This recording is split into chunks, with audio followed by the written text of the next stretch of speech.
وہ ایک بے نیام شمشیر بن چکا تھا. لیکن میں آپ کو بتاؤں وہ نیتا اگر بن جاتا تو مسلمان ہی سکون کی زندگی گزارتے, مہاراشٹرا میں لوگ سکون کی زندگی گزارتے. لیکن مسلمانوں کی ہی وجہ سے, انہی کی وجہ سے جو 10 روپے میں اپنے ایمان کو بیچنے والا نیتا, 10 روپے میں اسلام کو بیچنے والا یہ نیتا, مسلمان کا لبادہ پہن کر اسلام کو بیچنے والا یہ نیتا کی وجہ سے وہ بندہ ہار گیا. مسلمانوں کی وجہ سے, مسلمانوں کی وجہ سے آج مسلمان اتنا بے حیث ہو چکے ہیں جو پیسوں کے لیے اپنے ایمان کو بیچنے کے لیے تیار ہیں. لیکن الحمدللہ ایک وقت ایسا تھا کہ ان کے سامنے پیسے کی کوئی قیمت نہ تھی, پیسے کی کوئی اوقات نہ تھی.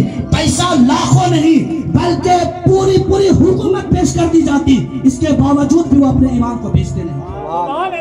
لیکن آج 10 روپے میں حکومت کے لیے, حکومت کے لالچ میں آ کر یہ ایک مسلمان کا پیر کھینچ رہے ہیں. اسلام کی بلندیاں دیکھنا نہیں چاہتے.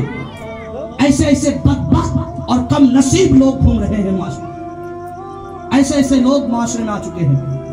اللہ اکبر. آپ معاشرے کا جائزہ لیں. مسلمانوں کی وجہ سے اتنا خسارہ ہو رہا ہے. غیروں سے ہم کیا بحث کریں, غیروں کے متعلق کیا بولیں. مسلمانوں کی وجہ سے ہر فیلڈ میں یہ معاملہ ہے. ایک عالم کو دیکھ کے چل رہا ہے, ایک حافظ کو دیکھ کے چل رہا ہے, ایک قاری کو دیکھ کے چل رہا ہے, ایک حاجی کو دیکھ کے چل رہا ہے, ایک نمازی کو دیکھ کے چل رہا ہے, ایک نوجوان کو دیکھ کے چل رہا ہے, ایک خاتون دوسرے خاتون کو دیکھ کر چل رہی ہے. وہ نمازی بن گئی تو دوسرا اس کا مذاق اڑا رہا ہے, ایک نوجوان نماز پڑھنے کے لیے جا رہا, دوسرا نوجوان اس کا مذاق اڑا رہا ہے. تو مسلمان کو خطرہ تو اپنوں سے ہو چکا ہے. اپنوں سے لوگ پریشان ہیں, دوسرے کی طرف نظر کیا کریں. اپنے ہی لوگ ٹانگ کھینچ رہے ہیں, اپنے ہی لوگ بڑھنے نہیں دے رہے. کوئی بھی دین کا کام کرنے کی کوشش کیجئے, اپنے ہی لوگ ٹانگ کھینچنا شروع کر دیں. ایسا ہوگا ویسا ہوگا, یہ کریں گے تو وہ ہو جائے گا, یہ کریں گے تو وہ ہو جائے گا, یہ دین کے کام ہی میں یہ ہو جائے گا وہ ہو جائے گا. لیکن جب دنیاوی کام کرتے ہو, جب کوئی بھی کام دنیاوی معاملات میں کرتے ہو, وہاں یہ ہو جائے گا وہ ہو جائے گا نظر نہیں آتا ہے. وہاں یہ نظر نہیں آتا کہ یہ کرنے سے یہ ہو جائے گا. وہاں یہ نظر نہیں آتا دنیاوی معاملات میں کہ ہم ناجائز چیز کو بیچیں گے تو جہنم میں ہمیں جلنا پڑے گا. وہاں یہ نظر نہیں آتا بےمانی کریں گے تو ہمیں قبر کی تاریکی میں جواب دینا ہے. وہاں یہ نظر نہیں آتا بھائی کو تکلیف دیں گے قبر میں کٹائی ہوگی, انہیں یہ نظر نہیں آتا. بھائی کو تکلیف دیتے ہو, جلاتے ہو, مارتے ہو, غریبوں کو غریبوں کے دل کو دکھاتے ہو, لیکن قبر کی تاریکی تمہیں یاد نہیں آتی. یہ سمجھ میں اس وقت نہیں آتا ہے کہ یہ ہو جائے گا وہ ہو جائے گا. تمہیں صرف اسلام کے معاملات میں, دین کے معاملات میں انگلی کرنا آتا ہے, دین کے معاملات میں تمہیں نقش نکالنا آتا ہے, لیکن دنیاوی معاملات میں تمہاری عقلیں ضائع ہو جاتی ہے. تمہاری عقلیں کہاں چلی جاتی ہے پتہ نہیں چلتا. آج سمجھنے کی ضرورت ہے. کہیں بھی کسی بھی ماحول میں جب دین کا کام ہو تو ہر ایک نوجوان, ہر ایک مسلمان کی ذمہ داری ہے کہ وہ کمر بستہ ہو جائے اور دین کے مبلغ کے لیے ہمیشہ کرے. یہاں ضرورت ہے آج اپنے معاشرے کو. نہیں فلاں جگہ جانے سے یہ نقصان ہو جائے گا, فلاں جگہ تبلیغ کرنے سے یہ ہو جائے گا. یہ نہیں دیکھتا بندہ کہ کیا فائدہ ہو جائے گا. یہ نہیں دیکھتا بندہ کہ اسلام کی ایک بات, حضرت ابو ہریرہ رضی اللہ تعالیٰ عنہ نے فرمایا, علم دین کا ایک ٹکڑا, ایک مسئلہ, صرف ایک مسئلہ, کروڑوں مسئلے ہیں نا, صرف ایک مسئلہ جو دین کا سیکھے. حضرت ابو ہریرہ فرماتے ہیں کہ میرے نزدیک 100 رکعت نوافل کی نماز پڑھنے سے بھی افضل ہے. لیکن دین سیکھنے کی طرف پڑھتے کہاں ہیں؟ دین سیکھنا ہی نہیں چاہتے. درود پاک اللہم صلی اللہ علیہ وسلم.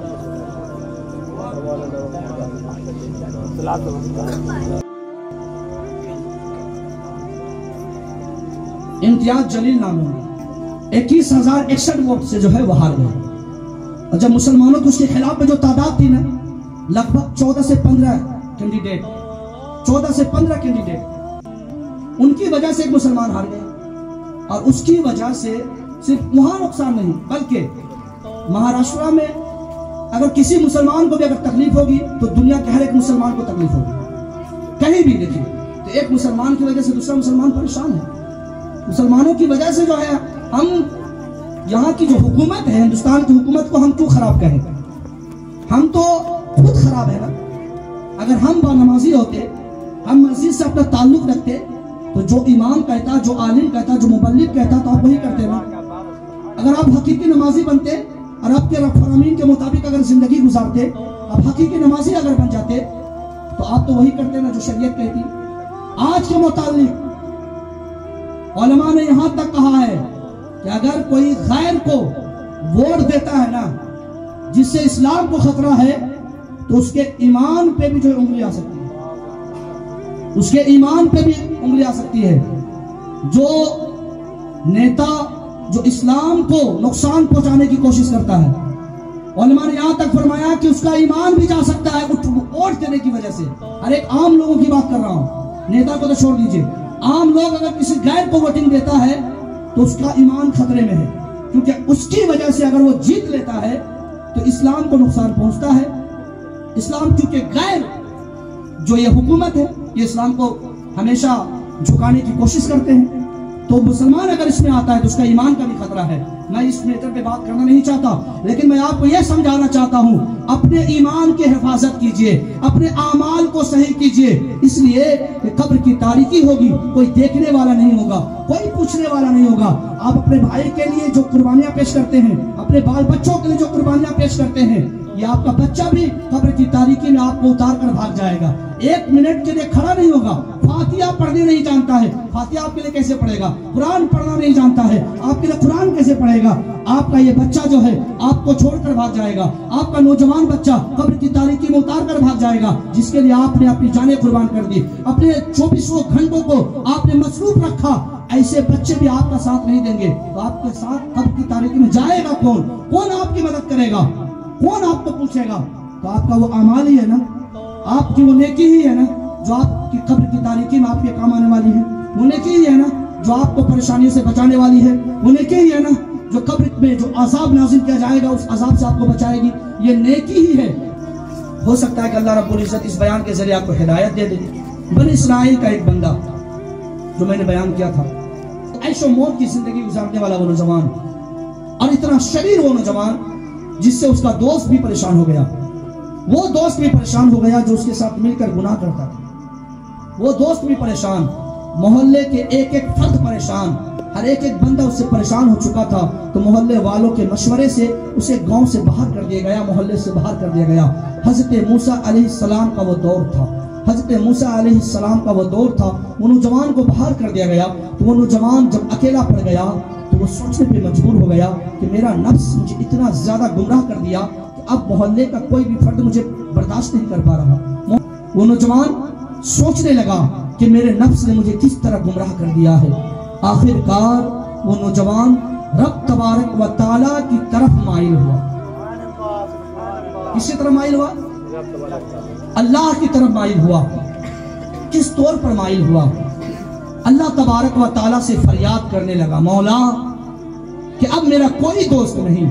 توجہ سے سنیں گے نوجوانوں، اب میرا کوئی دوست نہیں جس کے ساتھ میں کھیلتا تھا، جس کے ساتھ میں گناہیں کرتا تھا، جس کے ساتھ میں رات گزارتا تھا، جس کے لیے میں نے اپنے وقت کو صرف کیا۔ اب ایسے لوگ، میرے ماں باپ، میرے بھائی، میرے دوست، میرے گھر والے، میرے محلے والے اب میرے ساتھ نہیں، میں اکیلا ہوں، تنہا ہوں۔ اب مجھے کوئی کھانا بھی نہیں دیتا، اب کوئی مجھے پینا بھی نہیں دیتا، اب میرے پاس کھانے کے بھی سامان نہیں ہے، میرے پاس پینے کے بھی ساز و سامان نہیں ہے، اب کروں تو کیا کروں؟ مولا دعا کے لیے ہاتھ اٹھے ہیں۔ یہ نوجوان عرض کر رہا ہے کہ اب میرے پاس کوئی نہیں، اب اکیلا تنہا میں ہوں اور ایک تیری ذات ہے۔ اب میرے پاس کوئی نہیں، میرا کوئی دوست نہیں، سب نے ساتھ چھوڑ دیا، اب اکیلا تو ہی ہے جو میرے ساتھ ہے، اب اکیلا تو ہی ہے جو میرے ساتھ ہے اور میری فریاد سن رہا ہے۔ مولا اب میں کس کی بارگاہ میں جاؤں؟ محلے والے نے تو ساتھ چھوڑ دیا، گھر والوں نے تو ساتھ چھوڑ دیا، اب کس کے دربار میں میں جا کر بھیک مانگوں؟ اب سب نے ساتھ چھوڑ دیا۔ مولا اگر تو بھی میرا ساتھ چھوڑ دے گا تو میں کس کے دربار میں جاؤں؟ رب کی بارگاہ میں یہ فریاد کرنے لگا وہ نوجوان، گرگرانے لگا وہ نوجوان، رب کی بارگاہ میں فریاد کرتا کرتا، کبھی رب کی بارگاہ میں یہ فریاد کرتا، مولا تو رحمان ہے، تو رحیم ہے، تو غفور ہے، تو ستار ہے، مولا ہم گناہ کرتے رہے اس کے باوجود بھی تو گناہ کی پردہ پوشی کرتا رہا، اے مولا ہم گناہ کرتے رہے اس کے باوجود بھی تو کھلاتا رہا، ہم گناہ کرتے رہے اس کے باوجود بھی تو چلاتا رہا، میں گناہ کرتا رہا اس کے باوجود بھی تو نے دیکھنے کی بولنے کی قوت دی، لیکن مولا جس کے لیے میں نے بہت ساری قربانیاں پیش کی، میں تیرے لیے تو کچھ نہیں کیا لیکن اپنے دوستوں کے لیے کیا، اپنے گھر والوں کے لیے کیا، لیکن انہوں نے ساتھ چھوڑ دیا، مولا جن کا میں نے ساتھ دیا وہ تو میرے ساتھ نہیں آئے، انہوں نے میرا ساتھ نہیں دیا، لیکن مولا ہم نے تیرے لیے کچھ نہ کیا لیکن اس کے باوجود بھی تو کھلاتا رہا، اس کے باوجود بھی تو مجھے طاقت صحت دیتا رہا، مولا آج تیرے علاوہ میرا کوئی نہیں، میں تیری بارگاہ میں اس لیے آیا ہوں کیونکہ تو رحمان ہے، تو غفور ہے، تو رحیم ہے، یہ غفور اور رحیم ہونے کا واسطہ دے کر رب کی بارگاہ میں یہ نوجوان فریاد کر رہا تھا کہ ان کا انتقال ہو گیا، انتقال ہو گیا۔ موسیٰ علیہ السلام کا دور تھا، سبحان اللہ، موسیٰ علیہ السلام کو آپ جانتے ہیں، نام سنے ہیں؟ موسیٰ علیہ السلام سے فرمایا گیا، رب کعبہ نے حکم دیا کہ محلے کے باہر ایک میرا چہیتا، بولے سبحان اللہ، ایک میرا چاہنے والا، سبحان اللہ، اپنے انداز میں بیان کر رہا ہوں کہ ایک میرا چاہنے والا، اللہ رب العزت نے فرمایا کہ وہ ولیوں میں سے ایک ولی ہے، اِنَّا ولی اللہ من اولیاء اللہ، بولے سبحان اللہ، کہ اولیاء میں سے یہ ایک ولی ہے، اللہ اکبر۔ موسیٰ علیہ السلام کو یہ حکم دیا گیا کہ وہ ایک اللہ کا ولی ہے، موسیٰ علیہ السلام کو یہ حکم دیا گیا کہ ان کو اٹھاؤ اور جس طرح مسلمانوں کے ساتھ، ولیوں کے ساتھ تمہارا رویہ ہوتا ہے وہ تمام معاملات ان کے ساتھ کرو، مسلمانوں کے ساتھ جو معاملات ہوتے ہیں تجہیز و تکفین کا، وہ تمام معاملات اس نوجوان کے ساتھ کرو۔ موسیٰ علیہ السلام کے حکم سے اس نوجوان کو لایا گیا، جس طرح مسلمانوں کو نہلایا جاتا ہے، دھلایا جاتا ہے، دلہا بنایا جاتا ہے، تو اسے اسی طرح سے سجایا گیا۔ اللہ رب العزت نے حکم دیا موسیٰ علیہ السلام کو کہ اعلان کر دو، محلے میں، شہر میں اعلان کر دو کہ جو بھی جتنا بھی بڑا گنہگار بندہ ہے، جو اس کی نماز جنازہ پڑھ لے گا، اللہ تبارک و تعالیٰ اس کے تمام گناہوں کو مٹا دے گا، اس کے تمام گناہ کو مٹا دے گا۔ اگر آپ کو پتا چل جائے کہ فلاں شخص کے جنازے میں ہمارے گناہ مٹا دیے جائیں گے تو آپ لوگ حاضر ہوں گے کہ نہیں ہوں گے؟ جو سویا رہے گا وہ بھی اٹھ کے جائے گا، ماں ہوگی تو لات مار کے اٹھا کے بھیجے گی، ابھی تو ماں سلا دیتی ہے بچے کو نا، 12 سال کا بچہ ہے، 10 سال کا بچہ ہے، بالغ ہے، نوجوان ہے، ماں دیکھی کہ اذان ہو گئی ہے، ٹھنڈی کا موسم ہے، بچے کو ٹھنڈی لگ جائے گی، سلا دی، رب کو ناراض کر دیا، بچے کو خوش کیا۔ آج کی مائیں ایسی ہے نا، اپنے بچے کو تکلیف نہیں دینا چاہتی ہے، انہیں یہ پتا نہیں کہ تکلیف ہی دے رہی ہے۔ یہ بچہ اگر بگڑ رہا ہے، یہ بچہ آپ کی ناشکری کر رہا ہے، آپ کی گستاخی کر رہا ہے، تو 90% ہاتھ ماں ہی کا ہے، جنہوں نے اپنے بچوں کو نماز پڑھنا نہیں سکھایا۔ سکھائے گی کہاں؟ خود نہیں جانتی، کہاں سے سکھائے گی؟ نہیں جانتی، سکھائے گی کہاں سے؟ 10 سالہ بچہ ہے، نماز مار کر پڑھانے کا حکم دیا گیا، لیکن ٹھنڈی کا موسم میں نہیں بھیجے گی، ٹھنڈ لگ جائے گی میرے بچے کو۔ انہیں یہ بھی خبر ہے کہ شفا اور بیماری دونوں اللہ ہی تعالیٰ دیتا ہے، ہم تو رب کی بارگاہ میں بھیج رہے ہیں، اس بارگاہ میں بھیج رہے ہیں جہاں سے بیماری بھی ملتی ہے اور شفا بھی ملتی ہے۔ یہ بھول جاتی ہیں ہماری مائیں، اللہ اکبر۔ وہ نوجوان کو جب لایا گیا جنازے میں، جنازے کے متعلق جب اعلان کیا گیا کہ جو بھی جیسا بھی گنہگار ہو اس کے پیچھے نماز پڑھ لے گا، جنازے کی نماز پڑھ لے گا، اس کے گناہ کو مٹا دے گا، اللہ اکبر۔ جنازے میں آئے ہوئے افراد کی صحیح تعداد کوئی بتا نہیں سکتا، بولے سبحان اللہ۔ 10 ہو، 20 ہو، 30 ہو، 40 ہو، 50 ہو، 100 ہو، 1000 ہو، لاکھ ہو تو گن لی جائے، لیکن اصل تعداد اتنے افراد ہوں کہ افراد کی تعداد گینی نہ جائے، اللہ اکبر، وہ مجمع جمع ہو گیا، اتنی جمع غفیر کہ آج تک جنازے میں دیکھی نہ گئی، بولے سبحان اللہ۔ اس وقت آج تک جنازے میں اتنی تعداد دیکھی نہ گئی، کیونکہ موسیٰ علیہ السلام نے اعلان کیا تھا کہ ان کے پیچھے نماز پڑھنے سے بخشش کا وعدہ رب نے کیا ہے۔ اللہ اکبر، لوگ جمع ہو گئے۔ لوگ جب جمع ہو گئے تو لوگوں نے جب دیکھا کہ یہ تو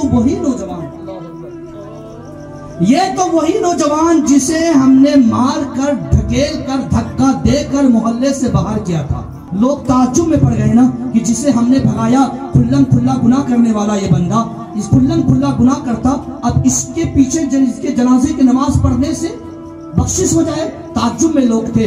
موسیٰ علیہ السلام کو جب خبر ملی کہ معاملہ ایسا ہے، لوگوں نے اس نوجوان کو نکالا تھا، تو رب تبارک و تعالیٰ کی بارگاہ میں یہ فریاد کرنے لگے۔ توجہ سے سنیں گے حضرات گرامی، موسیٰ علیہ السلام رب کی بارگاہ میں فریاد کے، مولا یہ لوگ کہہ رہے ہیں یہ نوجوان کے متعلق، یہ تو گناہگار تھا لیکن اتنا محبوب کیسے ہو گیا، یہ بندہ اتنا محبوب کیسے ہو گیا، یہ تیرا ولی کیسے ہو گیا۔ توجہ ہے آپ لوگوں کی، توجہ ہے، بچہ کر بولیے سبحان اللہ۔ نوجوانوں، گناہ کرتے ہو گھبراؤ مت، گناہ کر لیے ہو شرمندہ ہونا چاہیے۔ آپ گناہ کر کے شرمندہ ہو، گھبراؤ مت، گناہ کر کے گھبرانا ہے۔ شرمندہ ہو جائے ہو اگر گناہ کر کے تو اب گھبرانے کی ضرورت نہیں ہے۔ موسیٰ علیہ السلام کی یہ امتی ہے، یہ نوجوان جنہیں بخشش کا پروانہ سنایا ہی نہیں، بلکہ ان کی وجہ سے لاکھوں کی تعداد میں بسنے والے گناہگاروں کی بخشش کر دی گئی۔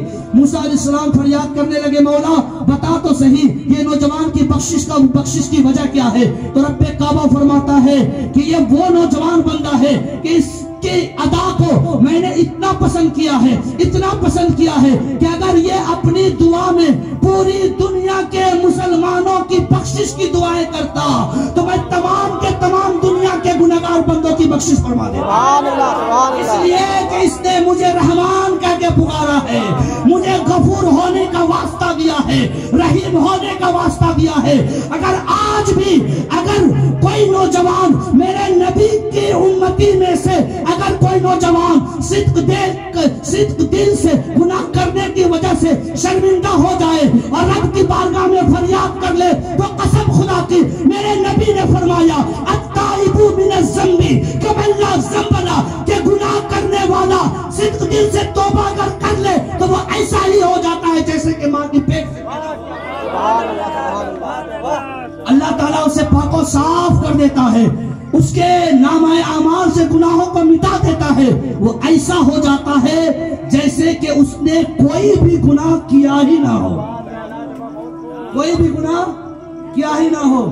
لیکن ضرورت ہے اس بات کی کہ صدق دل سے توبہ ہونی چاہیے، ضرورت ہے اس بات کی کہ رب کی بارگاہ میں دل سے رونا چاہیے، دل سے شرمندہ ہونا چاہیے کہ مولا میرے نفس نے مجھے گمراہ کر دیا ہے، مولا نفس کے بہکاوے میں آ کر ہم نے فلمیں دیکھ لی، نفس کے بہکاوے میں آ کر ہم خاتون کی طرف مائل ہو گئے، نفس کے بہکاوے میں آ کر ہم نے گناہ کر لیا، ہم نے خوبصورتی کو دیکھ کر ہم گناہوں میں ملوث ہو گئے مولا۔ لیکن آج صدق دل سے تیری بارگاہ میں آتے ہیں مولا، آج صدق دل سے ہم نمازی بن گئے ہیں، ہم کسی کو دکھانے کے لیے نہیں، کسی کو کہلانے کے لیے نہیں، بلکہ تیری بارگاہ میں تیری رضا کے لیے آ گئے مولا۔ آج اس گناہگار بندے کو معاف کر دے، قسم خدا کی اب رب کی بارگاہ میں صدق دل سے آنسو بہا کر توبہ کریں گے تو رب کعبہ آپ کو پاک و صاف آپ کے گناہوں کو مٹا دے گا۔ تو آپ چاہتے ہیں کہ آپ کو اللہ تعالیٰ پاک و صاف کر دے؟ چاہتے ہیں؟ پاک و صاف ہونا چاہتے ہیں؟ ماشاءاللہ، پاک و صاف تو سب ہونا چاہتے ہیں، تو کیسے ہوں گے؟